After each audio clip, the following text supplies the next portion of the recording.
తిరుమలలో ప్రమాణానికి టీటీడీ మాజీ chairman YV Subbareddy చేసిన సవాల్కు తాను సిద్ధమని మంత్రి నారా లోకేష్ సవాల్ విసిరారు. తాను తిరుపతిలోనే ఉన్నానన్న లోకేష్ ప్రమాణానికి సిద్ధంగా ఉన్నారని తెలిపారు. ఉత్తమ కార్యకర్త మన టీడీపీ యాప్ ఛాంపియన్ సమావేశంలో ఆయన పాల్గొన్నారు.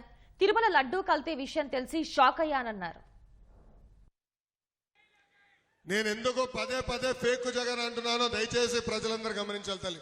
మొన్న వరదలు వచ్చినాయి, వాళ్ళ పార్టీకి చెందిన బోట్లు ఏకంగా తీసుకెళ్లి ప్రకాశం బ్యారేజ్ ని కొట్టారు తల్లి. దేవుడి దయ వల్ల గేట్లు డైరెక్ట్ గా తగల్లా.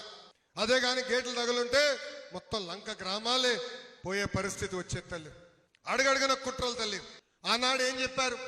సొంత బాబాయిని ఆయన చంపేసి ఆ నిండా చంద్రబాబు నాయుడు గారి పైన వేశారు. వెంకటేశ్వర స్వామి దగ్గర కూడా ఆనాడు పింక్ డైమండ్ అంట, అదేంటో నాకు తెలియదు. పింక్ వజ్రం అంట, ఏదో మేము కొట్టేశామని చెప్పాడు ఎన్నికల ముందల. 5 సంవత్సరాలు నిరూపించలేకపోయాడు. కానీ ఈరోజు బాధాకరమైన పరిస్థితి ఏంటంటే ఏకంగా లడ్డూలో కూడా నాణ్యత లేకుండా చేశారు తల్లి. పాదయాత్రలో చాలా మంది వచ్చి నాకు చెప్పారు, అయా తిరుమలకి వెళ్తున్నాం, లడ్డూలో నాణ్యత లేదు, నెయ్యి సరిగా లేదు, ఆహారం సరిగా లేదని అన్నారు చెప్పారు తల్లి. నేను అడుగడుగున మాట్లాడే దాని గురించి.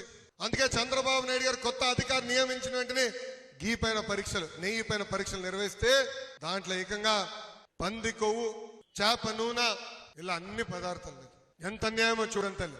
అంటే అక్కడ కూడా అవినీతి చేసి సొంత కుటుంబ సభ్యుడు వైవి సుబ్బారెడ్డి అక్కడ అవినీతి చేసి ఎంత అన్యాయంగా చేశారు.